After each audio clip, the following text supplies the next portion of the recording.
హనుమాన్ చిత్రం కోసం సినీ ప్రేక్షకులు ఎంతగానో ఎదురుచూస్తున్నారు. టాలీవుడ్ యంగ్ హీరో తేజ సజ్జా లీడ్ రోల్లో డైరెక్టర్ ప్రశాంత్ వర్మ ఈ చిత్రాన్ని తెరకెక్కించారు.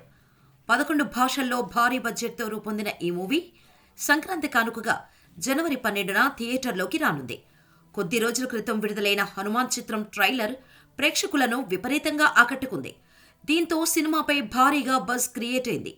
పాన్ ఇండియా రేంజ్లో ఈ చిత్రాన్ని విడుదల చేసేందుకు మేకర్స్ ప్లాన్ చేశారు.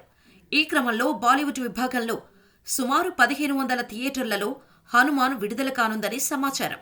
కానీ అక్కడ సినిమాకు బజ్ క్రియేట్ కావాలంటే ప్రభాస్ని దింపాలి. అదే పని ఇప్పుడు మేకర్స్ చేస్తున్నారు. హనుమాన్ ప్రమోషన్స్లో భాగంగా త్వరలో గ్రాండ్గా ప్రీ రిలీజ్ ఈవెంట్ను ఏర్పాటు చేస్తున్నారు. ఈ కార్యక్రమంలో ముఖ్య అతిథిగా ప్రభాస్ను తీసుకొచ్చేందుకు చిత్ర యూనిట్ ప్రయత్నిస్తోంది.